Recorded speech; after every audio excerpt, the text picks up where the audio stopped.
Hi all, welcome to Polydimensional, a place where you explore all dimensions of technology. I am Maitreyan Kesavan. I am a Google AI Explore ML facilitator, TensorFlow User Group Coimbatore co-organizer, and I also organize Pi and AI Coimbatore. I would be the lead instructor for the course Practical Machine Learning Beginners Track.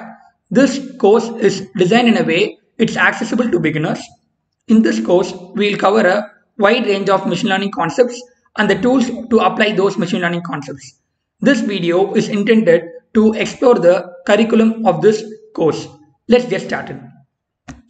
Welcome to our website polydimensional.in. Let's explore the various courses in our website. We have full stack web development and machine learning courses right now, and we are planning to release more courses very soon. In machine learning, we have beginner's track and intermediate track. I highly recommend you to visit both the courses. Let's explore our beginner's track course. So I will be the lead instructor for this course, and the course is co-instructed by Kavya Krishnamurthy and Sai Adarsh. The assignments and quizzes are taken care by Divya Prabha and Gopinath Lakshmanan. So let's get into the overview of the course. So this course is designed for beginners, and the only prerequisite that we have is some practice in Python programming. That's the only prerequisite that we have, and all the other things are started from ground up and covered by us. So we look into the curriculum, which gives you a better understanding of what are the things that you'll be learning from this course. So we have 5 sections in our course, starting with exploring the data in Python, and we'll be going forward from it. So let's dig deep into what are the things that we'll learn in each of these sections. So we'll start with setting up our environment. We'll use Colab as our programming environment, and we'll also teach you about Anaconda and how you can set up your local environment. From there, we'll go to NumPy, which is used extensively in Python, and it is used for scientific computing. And later, we'll be using from there we'll be using analyzing data with pandas. It gives a lot of information about the data set that we are going to use. And later, we'll be going into data visualization using libraries like pandas, matplotlib, and seaborn. All these can be used for data visualizations. And combining all these together, we finally explore our data set and get insights from this data. So in this section, we will not be actually covering any machine learning, but we'll try to gain as much as insights possible from the data, which is very essential for developing a machine learning model for the data. Okay, and also to create feature engineering. When we understand the data better, we create better features for that can improve the accuracy for the model. Okay, so we'll get into the next section, which is introduction to machine learning and feature engineering.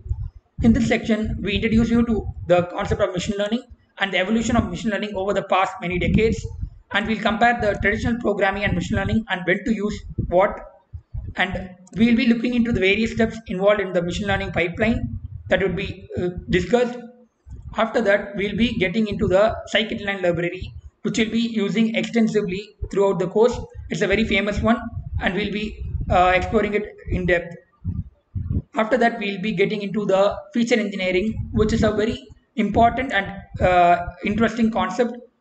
We create new features from the existing data set, which is essential and which improves our model accuracy. This is the thing that differentiates between an average model and a good model. That brings us to our first capstone project, end-to-end ML pipeline. Okay, so in this project, you will be getting started with loading a data set to analyzing it, exploring it, and creating features and making predictions. All these things will be done. You will not be having a in-depth understanding of ML models right now, but we will be covering it in the upcoming sections. That brings us to our supervised learning section.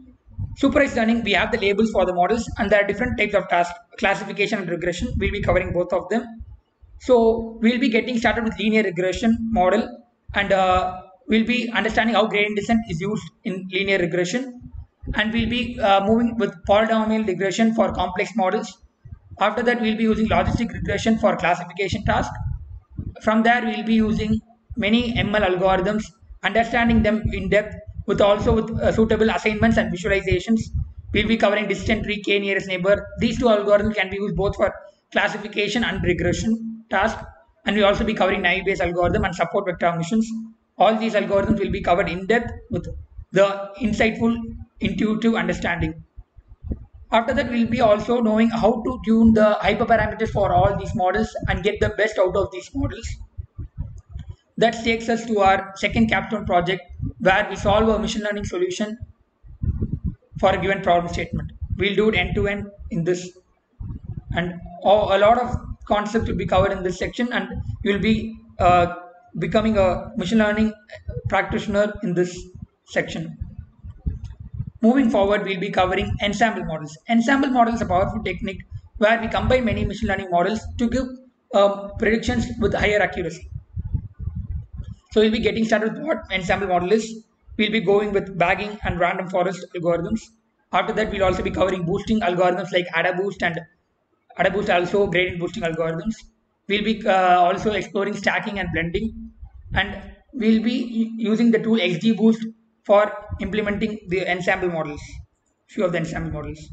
That takes us to our second continuation of our second capstone project, ensemble models. We use the same data set, but we use ensemble models to increase accuracy over here. So that covers our supervised learning models. That we are going to our final section, which is unsupervised learning. In unsupervised learning, we don't actually have the labels. We have to find the underlying patterns and make decisions. And the thing, these algorithms are important are because most of the real world data are not coming with labels. So we require a powerful model to get data insights from the large amount of data. We get started with introducing to clustering algorithms. We go to K-means clustering and hierarchical clustering. We also cover DBSCAN, and that also takes us to dimensionality reduction, where a high dimensionality feature data set can be converted to low dimensional visualizable features. We'll be covering the common PC and t-SNE. That takes us to our final capstone project on unsupervised learning algorithm. This helps us to visualize and understand complex data. So as you can see, this course is quite a vast course, and we'll be covering a lot of concepts, and you'll be able to get a lot of insights and skill sets can be developed by taking this course. The objective of this course is, given a new data set, and you'll be able to understand the problem, load the data set, make the insightful insights from the data by exploring the data, and also create the new features for the data, and finally choose the right model for the particular data set, and also tune the hyperparameters effectively, and finally combine many models together to give a better accurate model using ensemble technique. All these things you'll be able to do it by the end of this course, and that would be perfect for you to get started with your Kaggle journey.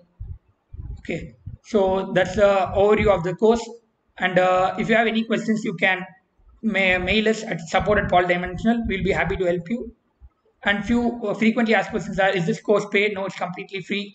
You'll be getting certificates at the end of or completing all the assignments, and we'll be starting the course very soon, and you'll be getting a notified once you have enrolled.